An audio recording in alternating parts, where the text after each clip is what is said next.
Donc à partir du moment où vous ne comprenez pas que c'est l'énergie qui a fait les grandes villes, vous pouvez vous dire, ah bah oui, quand même, quand on fait des villes qui sont très denses, du coup les gens se déplacent à pied plutôt qu'en voiture.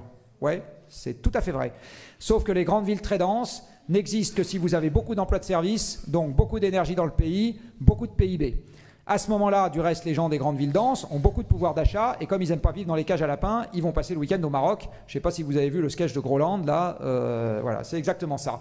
Donc l'empreinte carbone globale des habitants des grandes villes denses est supérieure à l'empreinte carbone du banlieusard de la moyenne ville, qui lui ne bouge pas parce qu'il fait son barbecue chez lui le week-end. Et en plus, il a moins de pognon. Donc j'ai longtemps pensé ça aussi, qu'il fallait densifier les villes. Mais en fait, c'est parce que j'étais pas encore au bout de ma compréhension des effets système. Donc maintenant, je pense qu'il faut dégonfler les grandes villes. Et effectivement, les petites villes qu'il faut garder, il faut qu'elles soient denses. Quand vous regardez le Lutèce de la Gaule, Lutèce, je crois qu'il y avait 50 ou 100 000 personnes.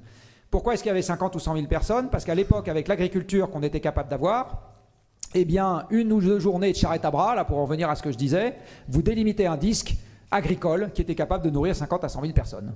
Donc, point. Mais dans le Lutèce de l'ancien temps, les maisons étaient déjà serrées les unes contre les autres. Et quand vous allez au Coupe-Chou, pas très loin d'ici, sans faire de la publicité pour personne, alors c'est pas le Lutèce de l'ancien temps, mais c'est quand même le XIe siècle, eh bien vous voyez bien que dans le vieux quartier latin, vous avez des maisons de 2, 3 étages, enfin des immeubles de 2, 3 étages, voilà, 3, 4. Est arrivé le baron Haussmann, il a plutôt fait 5, un peu plus, mais donc du R+5 ou du R+4 collés les uns à côté des autres, c'est l'optimum de densité pour une ville. D'accord? Vous ne faites pas mieux. Quand vous commencez à faire des tours, les gens ont besoin d'espace et vous espacez les tours. Et en fait, vous vous rendez compte qu'en densité à l'hectare, vous n'êtes pas mieux loti. Vous êtes moins bien loti dans la tour parce que vous avez besoin d'un ascenseur sans électricité, vous êtes coincé. Donc le jour où il n'y a plus d'électricité, la valeur du foncier à la Défense, 0. 0.